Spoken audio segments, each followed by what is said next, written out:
Gusto mo bang maging iyo siya ng buong puso?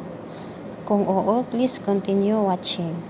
Hello mga guys, kumusta kayo? Panibagong araw, panibagong video na naman tayo, no? And sa araw na ito ay ituturo natin sa inyo na simpleng gabay o simpleng pamamaraan na makakatulong sa atin, no? Ayan na yun.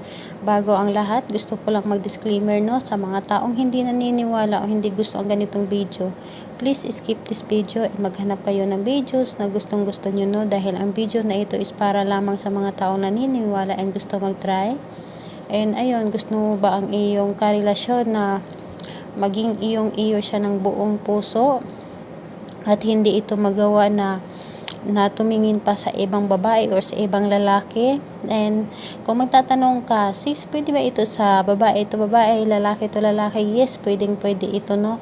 Pwede ito basta may relasyon lang kayo. Hindi ito pwede na trip mo lang or pagpantasyahan mo lang, no? Kailangan is may relasyon talaga kayong dalawa and legit talaga.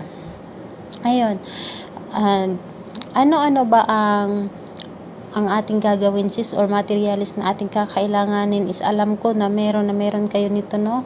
Kailangan, kukuha tayo ng garapon. Kailangan yung bote na garapon or glass na garapon. Kailangan natin ng garapon at lagyan natin ito ng kalahating asin. Yung maliit lang na garapon is pwede na yun. Basta bote lang ito at lagyan natin ito ng kalahating asin. Yung rock salt talaga ang ating kailangan at hindi tayo pwedeng gagamit ng iodized salt. Kasi ang iodized salt is may halo na yun. Kailangan natin ng rock salt and isang buong dahon ng paminta. Kailangan wala talagang sira, no? Kailangan buo talaga yung ating dahon ng paminta at panulat. Ayun, lagi ko itong sinasabi na kapag gagawa tayo ng mga ritual o gagawa tayo ng mga paswerte at love spell, kailangan na nakafocus tayo sa ating ginagawa, ating positive na matutupad ito ang ating mga gagawin or mga kahilingan dito. Kailangan kapag gagawa ka is gustong gusto mo at wala kang duda sa iyong ginagawa, dahil kapag may duda ka at gagawin mo ito is hindi talaga ito magiging posible and masasayang lang ang iyong oras dito. Una, ano-ano ba ang ating gagawin, sis? Una, kukunin natin ang ating dahon ng laurel at isulat natin ng 3 beses ang totoong pangalan at apelyido ng taong iyong gagawan. Totoo talaga ng malalaking litera. Kahit hindi gaanong klaro, basta pangalan lang talaga niya or nasulat mo.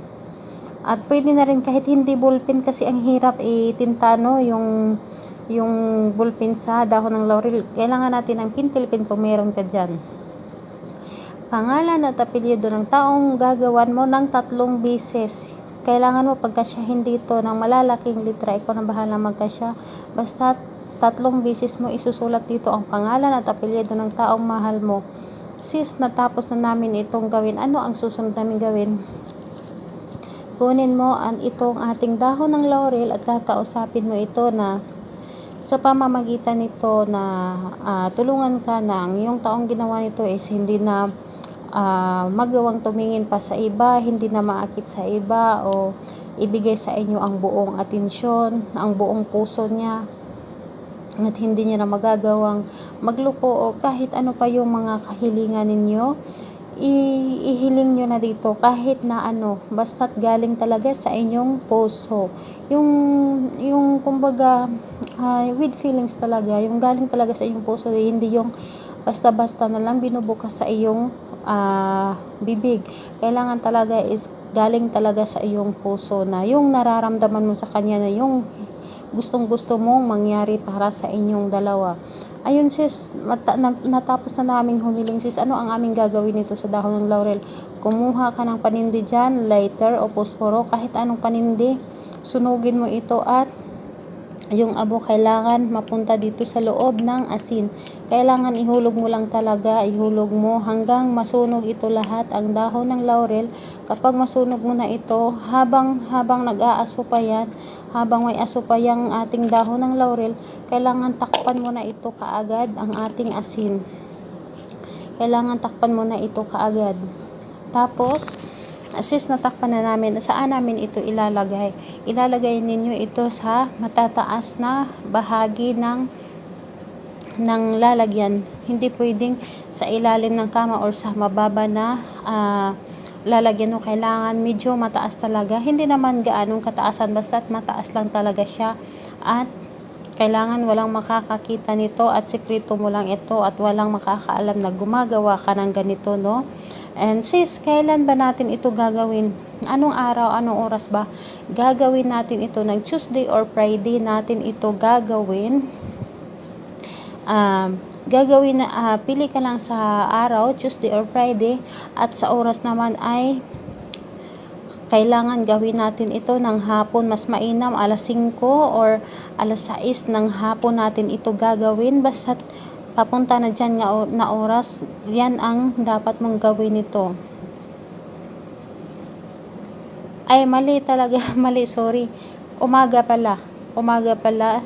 Yung sa isip ko kasi is yung isang ritual na gagawin ko na hapon natin gagawin. Hindi pala, umaga pala natin ito gagawin. Umaga natin ito gagawin at ilagay ito sa, pwede natin ito gawin ng mula alas 6 hanggang alas 8. Pwede natin ito gagawin ang ritual na ito. And ayun, sana ay makatulong ito sa inyo, and good luck sa mga gagawa nito, and think positive lang, huwag maging negative. Kailangan positive ka palagi sa inyong ginagawa na para mabilis itong matupad. And ulitin ko, gagawin natin ito ng Tuesday or Friday. Pili ka lang sa araw at gagawin natin ito ng umaga, mula alas 6 hanggang alas 8 ng umaga natin ito gagawin. At salamat pala sa patuloy na pagsubaybay sa ating mga rituals, mga videos. Sa mga nagko-comment sa aking mga videos, salamat sa inyo. Salamat sa inyong pag-view. And ayun, ako pala ay tumutulong sa mga OFW na inaapi or minamaltrato ng mga amo o kahit anong klaseng pang-aapi. Ako ay tumutulong pala libre at isisend nyo lang ang inyong mga details sa akin at ay ipaabot natin yan sa polo. Kung meron man akong maitulong sa inyo, sa mga kaibigan ninyo or mga kakilala ninyo na inaapi ng mga amo, baka may maitulong ako sa inyo, just comment lang sa comment section para ma-replyan ko kayo at makuha ko ang inyong mga details para maipaabot natin sa ating pulo or Philippine Embassy para ma-rescue kayo or kahit anong tulong kung gusto ninyo. Kasi may iba binubugbog, yung hindi pinapakain, hindi pinapasahod. Yan ang tinutulungan natin, lalo na yung mga binubugbog. Kailangan kapag urgent talaga ang ating ginagawa kapag